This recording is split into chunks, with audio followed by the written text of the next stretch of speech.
Hi there, I'm Jim Zirin. Welcome back to more Conversations in the Digital Age. Our show is about the Supreme Court of the United States, shorthanded since the death of Antonin Scalia in February 2016. For almost 150 years, the court has consisted of 9 justices. It wasn't always that way. Congress organized the court in 1789 with an even number of 6 justices. The complement grew to 7, then 10, and then back to 9 as an economy measure in 1869. When President Obama nominated Merrick Garland, a seasoned jurist of impeccable qualifications, to succeed Scalia, Senate Republican leader Mitch McConnell blocked the nomination, saying that the next justice should be elected by the American people, which is exactly what the Constitution does not say. Then Republican Senators McCain and Cruz said they would do their best to block anyone nominated by Hillary Clinton. So the court could stand at 8 justices for years to come. My new book, Supremely Partisan, How Raw Politics Tips the Scales in the United States Supreme Court, argues that we have sadly moved towards a politicized judiciary. And today we thought we'd try something new, turning the tables. Here to talk to me about my book and the state of the court is the distinguished diplomat, historian, lawyer, and philanthropist, Bill Heuvel. Bill, it's over to you. Jim, I'm so glad to be here today. I can't imagine a more timely book than in this year to have this book written. It's called Supremely Partisan, and I recommend it to all of you, lawyers and non-lawyers alike. It's perhaps the most important commentary on the third branch of our government, namely the Supreme Court established by the Constitution with its own constitutional areas. Now, Jim is the perfect author of this book. He himself is a significant litigator and lawyer in our community. He has written a prior book called The Mother Court, which was about the Southern District Court, which has had a very considerable audience. The foreword to this book, by the way, is written by Kermit Roosevelt, the great-grandson of Theodore Roosevelt, who himself had a number of contests with the Supreme Court, especially when he was the candidate. Now, you mentioned, Jim, that Senator Cruz and Senator McCain have indicated that they will not support any Hillary candidates if she wins the election. Actually, McCain went further. I read his speech in Pennsylvania. He said that he would personally block any nomination to the Supreme Court if Hillary Clinton were made president. How do you react to that? And if that's the case, and presumably he has that power since an individual senator can block confirmations, what does the country do? Well, I think it's going to be very difficult because Senator McCain's position is hardly a profile in courage for a senator. The Senate can, of course, refuse to advise and consent to the nominee of the president. If under senatorial rules, one senator can block a confirmation vote, those rules will have to be changed. And it'll really, the responsibility should fall on the American people and the public to pressure their senators to change the rules so that one person cannot engage in obstructionist politics. It's going to be difficult to rally the country because although the Supreme Court is an iconic institution, it's not one that Americans understand very well. It seems to me that the turning point in all of this was Gore against Bush in the year 2000, where the Supreme Court intervened in the state election and declared Bush to be president of the United States. Do you think that decision was correct? Well, certainly, I don't think it was correct, but that was a 5-4 decision, and the 5 justices who were appointed by Republicans voted for Bush, and the 4 who were appointed by Democrats voted for Gore. As it happened, it was probably all academic because the New York Times counted the vote in Florida after the election and after the inauguration and determined that Bush would have won the state anyway, although it was a very close election. That's interesting. Sandra Day O'Connor, who was a Republican appointee and the first woman, I think, on the Supreme Court, was quoted after she left the court, and she's had a considerable public career since leaving the court, that she made a mistake in that vote. That was struck me as... Yeah, she regretted her vote. What was interesting, though, was during the time that the case was pending, she went to a cocktail party in Washington, and others were present, including members of the press, and she said it would just be terrible if Gore won the election. So it was clear where her sentiments lay, at least at the time, although she regretted her vote later. This is great. The Supreme Court, with all these points of criticism and concern and vulnerability, at the same time represents an opportunity for Americans to find the compromises that enable us to live as a society. And it seems to me that one of those situations has been race in America. I mean, for 200 years we had the most brutal of all human institutions, slavery. Then we had the context that we had a civil war where 600,000 of our children were killed out of a country of 30 million at that time. And then in the century after that, we saw the concerted efforts of a part of the country to destroy the meaning and effectiveness of the constitutional amendments that were adopted.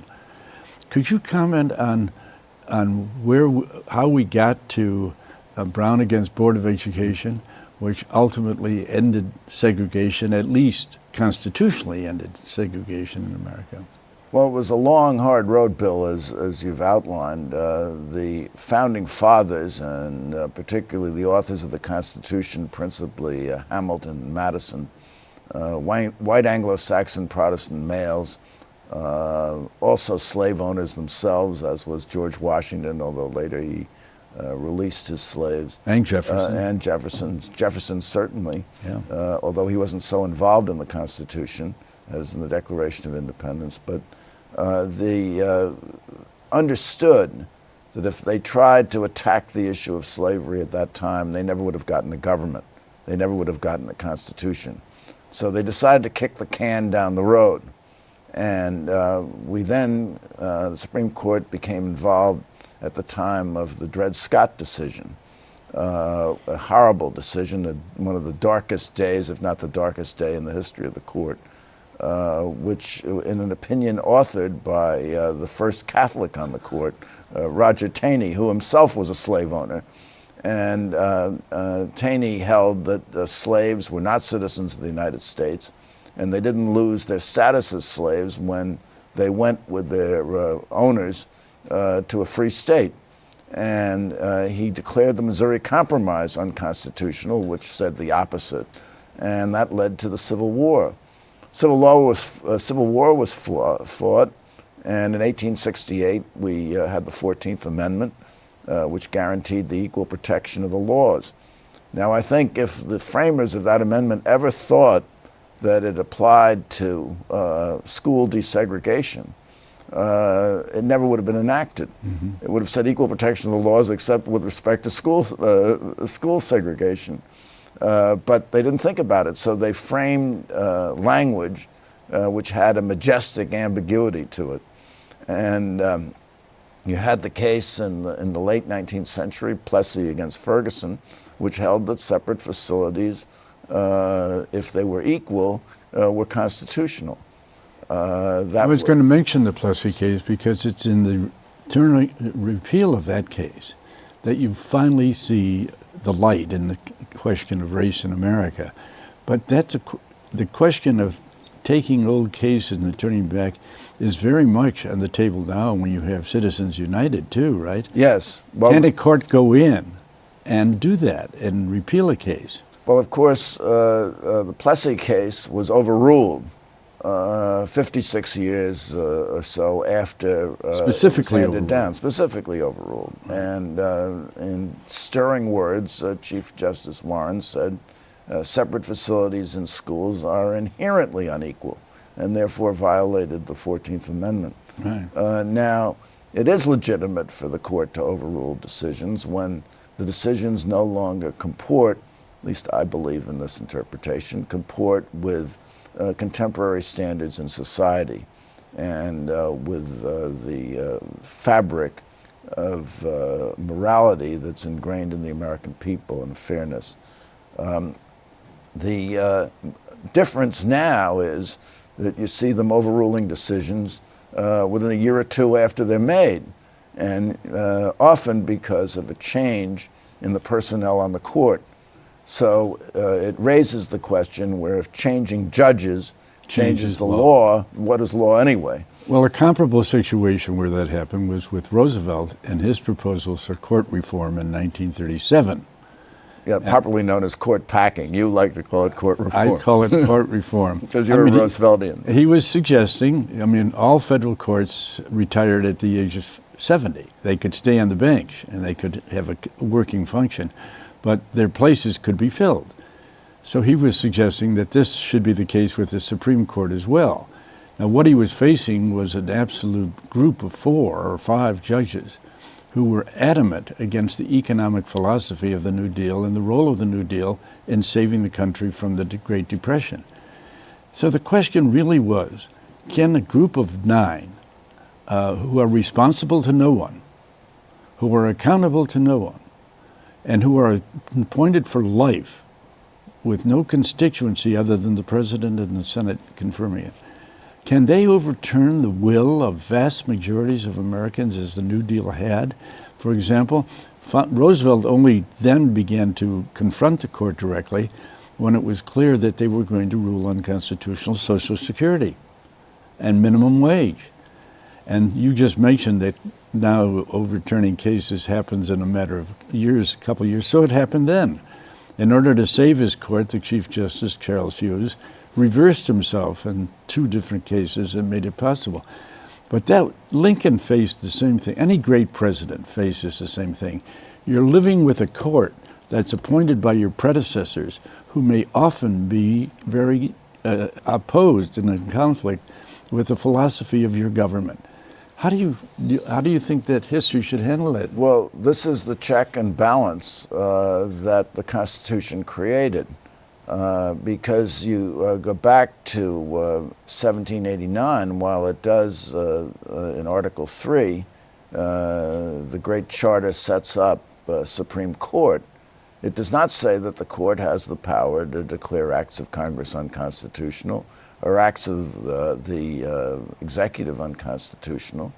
It wasn't until 1803, the year before Hamilton was killed in a duel, it wasn't until 1803 that John Marshall, the 4th Chief Justice, seized the power of judicial review. And it's been accepted ever since. Right. So he said that the court is for the judicial department to declare what the law is. And we've accepted that. That's part of our rule of law. Right.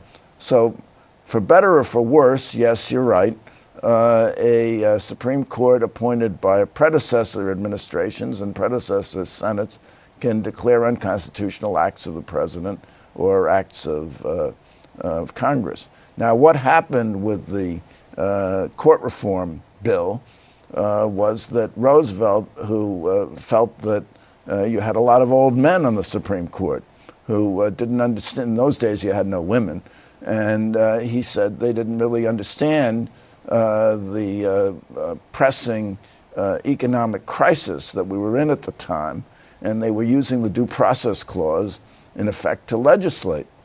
And so he said, let's expand the number of judges to a maximum of 15, and he could appoint an additional one for everyone who was over the age of 70. Well, that bill was dead on arrival in the Senate anyway, but while it was pending, one justice, Owen Roberts, who had always been a conservative, went the other way. That was called the switch in time that saved 9. And and he upheld, the court upheld a New Deal measure on the minimum wage. And one of the judges retired. And one of the judges retired. So by the time Roosevelt was through, he'd appointed 9 justices to the United States Supreme Court. He didn't have to worry about it anymore. I think Wendell Willkie said, those who think that Roosevelt lost this battle are wrong. He won the war. And we got Social Security, and we got minimum wage standards and all of those things, which were on the verge of being declared unconstitutional. I mean, think of the power of one person in these 5-4 decisions that we've now witnessed, the Citizens United case and the other case.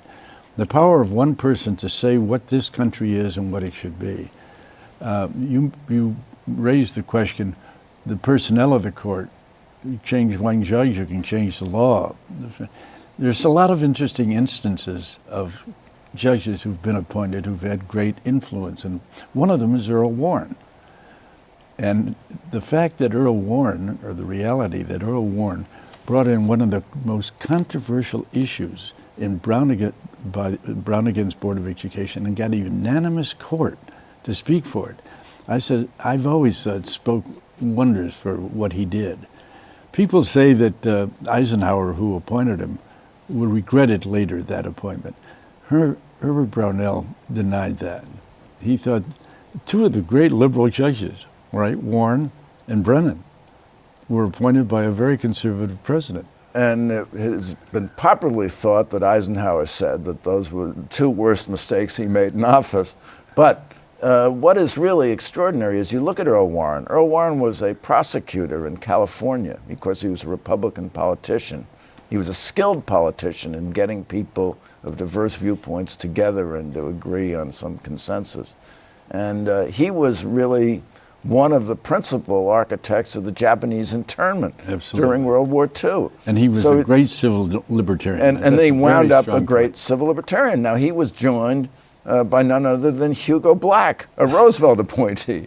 Now, Hugo Black was a Dixiecrat senator from Alabama. He was a member of the Ku Klux Klan. He was anti-Catholic. He actually prosecuted a priest and then railed against him afterwards in churches throughout Alabama. Later, he said he just did it to get votes. Who would have thought he would be one of the most liberal justices on the court?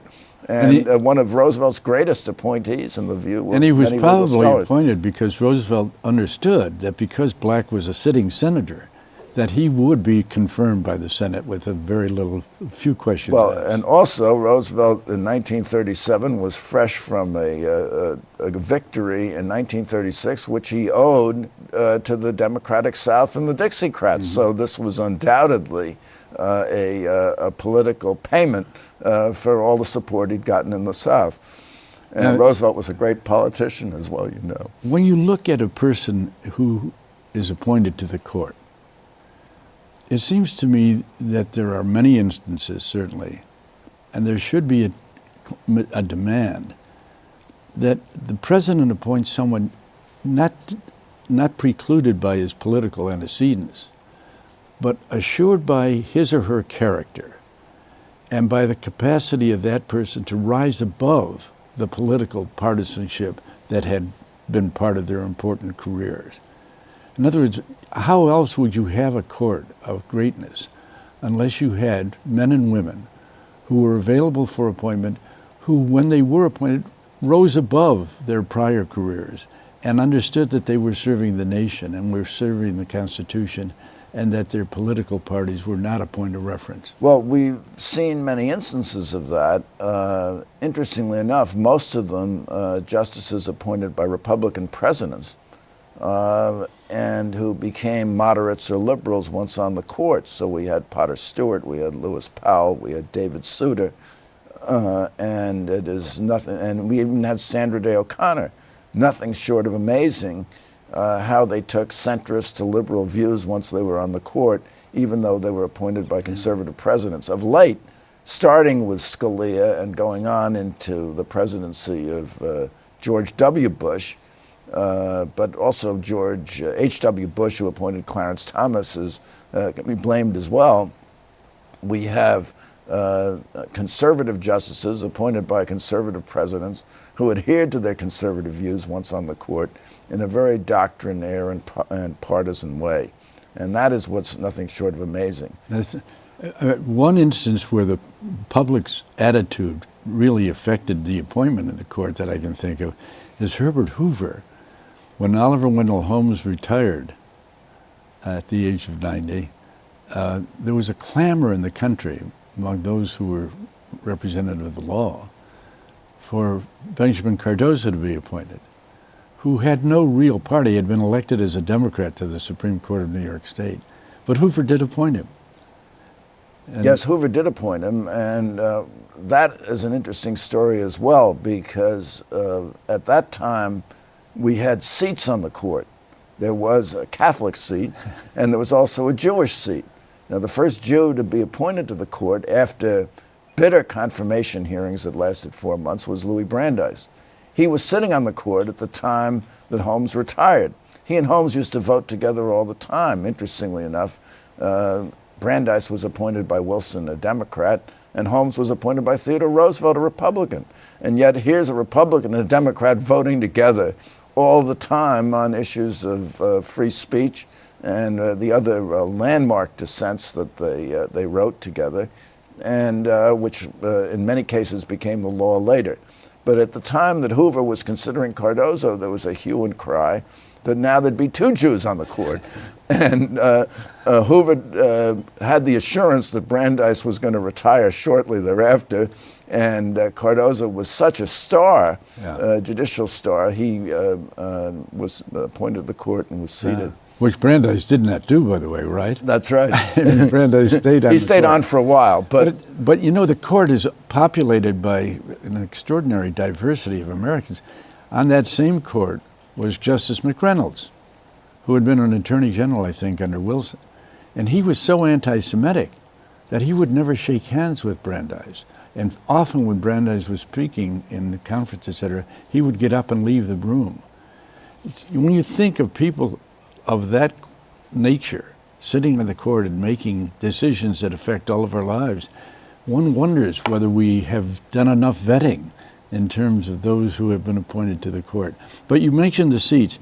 You also, the book, let me say the book again, this wonderful book, Supremely Partisan. It's really a wonderful read. Oh, Bill, you're too kind. But you mentioned in there that there have been 112 justices appointed since the beginning of our country. That the first 89, with the exception of Tawney, I guess, were all white Protestant Americans. And now we have a much more diversified court. Could you comment on that, on the introduction of women to the court? Well, meaning of Roe against Wade? In a multicultural society, appointing authorities, political leaders tend to think of selecting one from Group A and one from Group B, particularly in the modern era. And you can remember our own mayoralty contests in New York, where it was Lefkowitz, Gilhooly, and Fino against Beam, Procaccino, and O'Connor. So we had a Catholic seat for a while. Interestingly enough, Catholics did not always vote in accordance with the views of the church. Brennan, who was a devout Catholic, joined the majority in Roe v. Wade. And Justice Murphy was one of the most liberal. One of the most liberal, Justice Murphy. Of course, he was a bomb thrower. His grandfather was hanged in Ireland as a rebel, but Murphy dissented in the Korematsu case. Yeah. But there were Jackson, a white Anglo-Saxon Protestant, dissented as well. Yes. And what brought them together? What brought them together was our wonderful Constitution, right, and their conception of it as being something that guaranteed individual liberty, which it does. And now we have a much more ethnically, I can't say diversified, we have a minority court because it's 100% minority. And when Scalia was around, it consisted... I mean, that's interesting to with Scalia sitting in the court, we had 6 Catholics and 3 Jews. That's right. After 2 centuries of domination by white Protestant... And if Garland is seated, we will have 5 Catholics and 4 Jews, and no white Anglo-Saxon Protestant males. These wonderful people gave us Brown v. Board of Education and gave us Roe v. Wade and other very liberal decisions. So, yes, and concentrated east of the Mississippi too. These judges. Yes. Well, only Kennedy, I think, is Kennedy's from the West Coast. That's the only one. Yeah, Roberts, born in upstate New York, grew up in Indiana, but spent his professional life in Washington. Yeah. And the rest all were East Coast. And they went to Harvard or Yale Law School, all of them. Yeah. Except Ginsburg left Harvard to go to Columbia because her husband moved to New York. But she's a product of Harvard as well. Harvard certainly claims her. And we have 3 women on the court. We have a wise Latina woman. We have an African-American justice who replaced the iconic Thurgood Marshall, although he votes against black interests, it appears, every time the issue is presented. Right. So we have an ethnically diverse court. The nation has faced the diversity question and has realized that since the court, to be accepted as the Supreme Court, must be accepted by the people of the United States. And by this diversity in its membership, it's done that. We're coming to the end, but one of the judges that I think both you and I have admired was Robert Jackson. Yes. And Jackson, I think you quote him saying in the book, we are not final because we are infallible. We are infallible because we are final. And it's because it's the end of the road for telling what the law of America is. The court has that enormous power. Jim, this book is a great service to the nation, not only in an election year, but to the history of the court, which is so crucial to American democracy. Bill, I can't thank you enough.